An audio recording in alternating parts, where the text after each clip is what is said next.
Hey there, and welcome to Edit My Photo for December 2021. When you're out on what I like to call paw patrol and you meet an obliging street cat who is happy to sit perfectly for a photo, you just have to grab the shot before the moment passes, then bring out the best of the image when you edit. Which is what I'm going to do here, with a focus on simplifying the image, bringing out the detail in the cat. Feel free to follow along from start to finish, or fast track through the tutorial using the chapter links below. And as always, if you like the video, please subscribe for more pet photography, shooting and editing tips and tricks.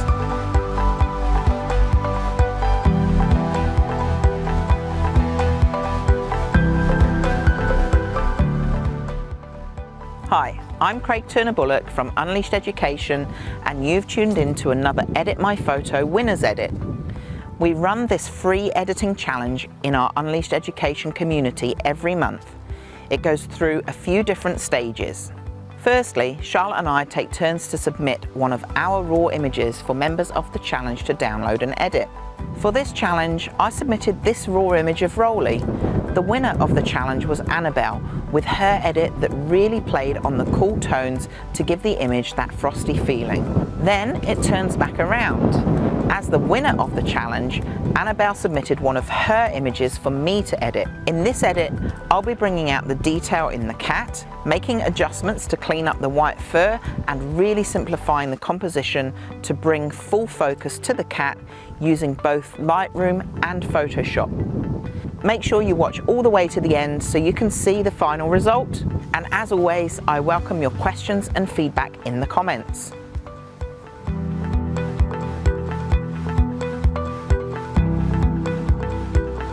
Start off editing this in Lightroom, and before we do, let's have a quick look at some of the exposure settings that Annabel has made on this image. We've got a shutter speed of 1/400th, f2.8 aperture, and a 77mm focal length.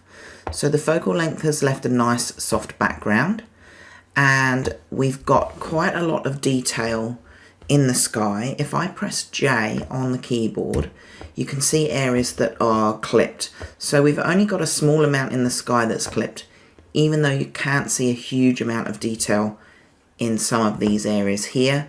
I know that I'm going to be able to bring some of that out in the editing. And also there's nothing clipped in the black fur, so I'm going to be able to get lots of texture in here. I'll begin this edit with some basic adjustments. So first of all, I want to bring back some of those details in the sky. I'll bring down the highlights. So you can see here we're getting lots more colour coming back through. I'll also bring down the whites in this situation as well. And what I might do now is just take the shadows up slightly, just to see what can start appearing. That's a little bit better. And I'll add some clarity and a little bit of dehaze here. Plus, I'll bring the vibrance and saturation up. Looking at some of the tones in these white areas and in the rocks as well, I can see the image needs warming up slightly. It's a little bit on the cool side, so I'll increase the temperature on the white balance.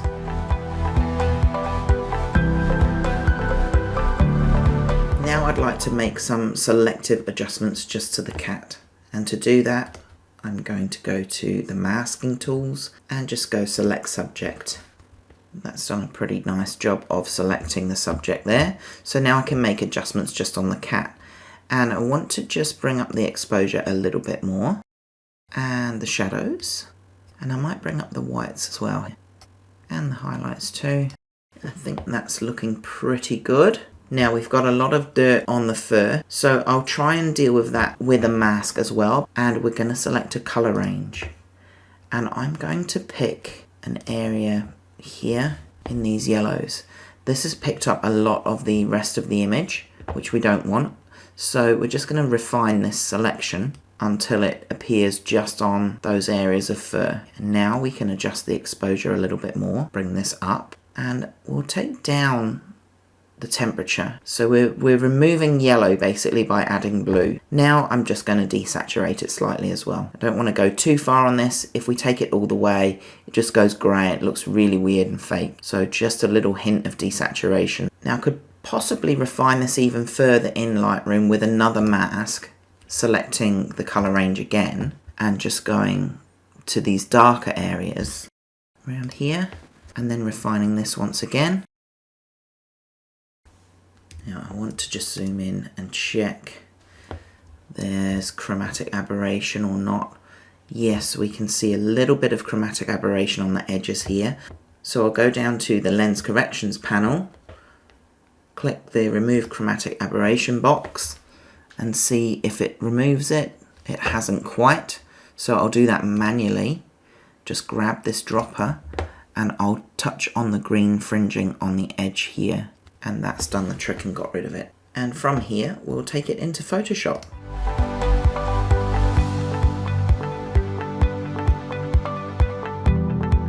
Okay, I think the first thing I want to do is continue just to work on this fur a little bit more. I'll duplicate the layer with Command and J. I'll Command and M and bring up a curves adjustment. Just bring up the curve from the middle here. And I'll mask this and I'll invert it with Command and I. Then I can press B to select my brush tool. We're on a black mask, so we want a white brush to reveal what's on the mask. And to do that, I can just toggle with X between the foreground and background colours. So I want the white brush, and we'll just brush this on. I think we can get even more detail in the tail, so I'm just going to duplicate these two layers with Command and J. Command and E merges them together, and that now gives me a layer to work on that has my adjustments so far.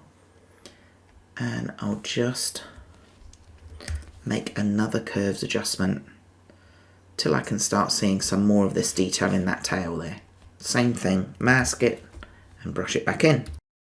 While I'm doing this, I'll just check on any other areas. I don't think there's anywhere else that I really want to bring more detail in. So now I want to work on some of this colour cast still as well, and I'm going to do that with a hue and saturation adjustment. So Command and U is your shortcut for hue and saturation. I'm going to go to yellows.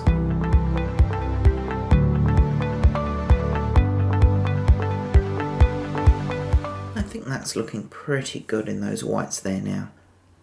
Again, I'll mask it, invert it, and then I can just brush it onto the areas where I want it. Now on a new layer, I'm going to maybe just deal with a little bit of the redness in some of the blacks. There's a little bit of red coming through, so I'll do the same thing with hue and saturation, but I'll use the reds instead.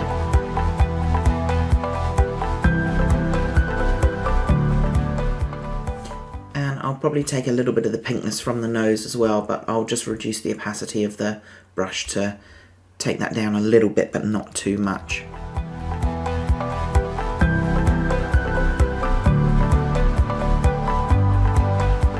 So from here, let's move on to tidying up the image. I'm finding that this green bit of tree here is quite distracting, and I've been debating whether I remove this second cat in the background or not, but I actually really like the humour of that. So I'm going to leave this in, but take this out.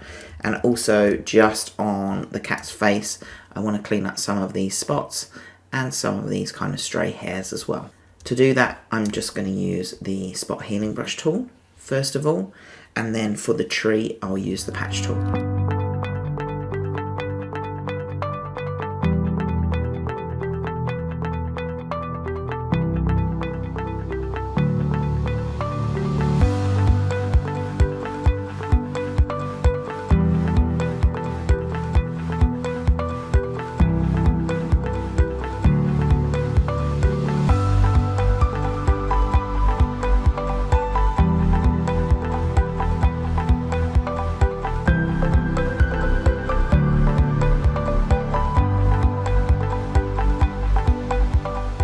Okay, so what I've ended up doing there with the tree removal is just having to clone a little bit, because patch tool didn't really like dealing with the edges of the rock there.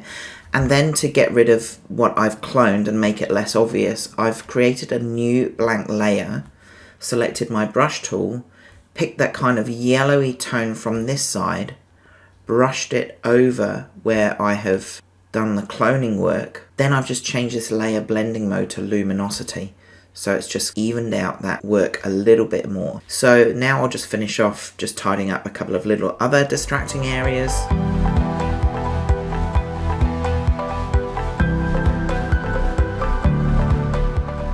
Okay, a couple more adjustments here.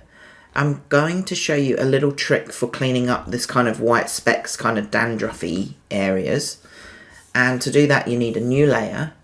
Go Filter, Noise, Dust and Scratches. And we can just change this radius. 3 pixels, maybe even 2 pixels. And then basically I want to make a new mask, invert it, and then brush on the dandruff areas.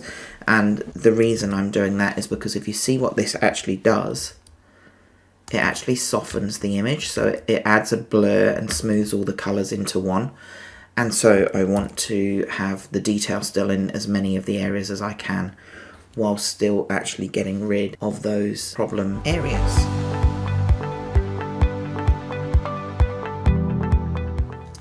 So if we switch that layer on and off, you can see the results. It hasn't eliminated it entirely, but it has got rid of the worst of it. And then if there's any really obvious ones left over, you can just tidy those few up with the patch tool or spot healing brush again. Okay, so now I actually want to bring some blacks back into some of these lighter grey areas. I'll do that again with curves, and I'll just bring the curve down.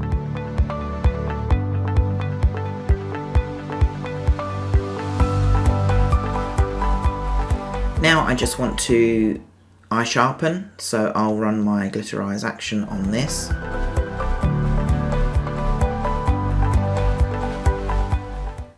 And I think we can improve the crop here.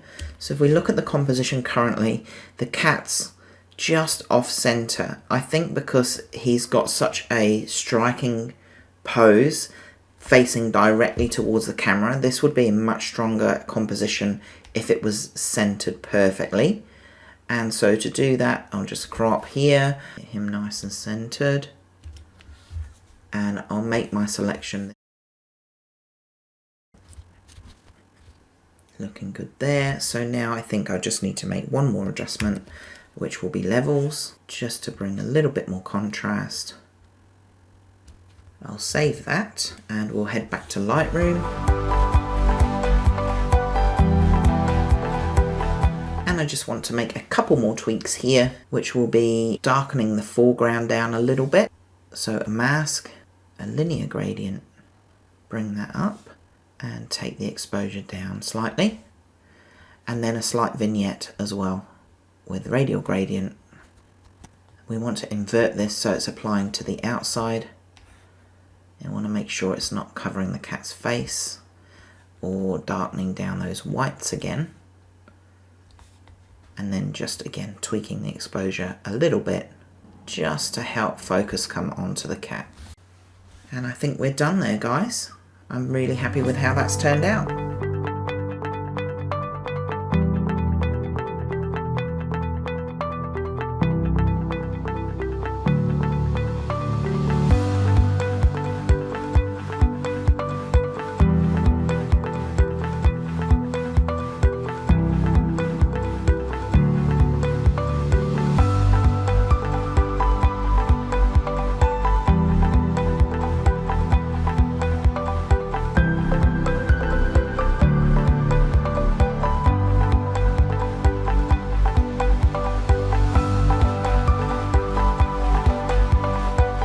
Hi, it's me again.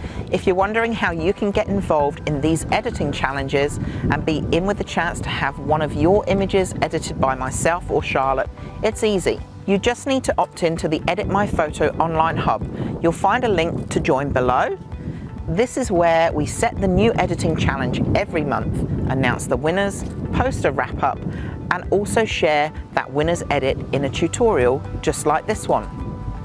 We also create a comprehensive editing tutorial, we call them Unleashed Edits, of the raw file that we set for the challenge.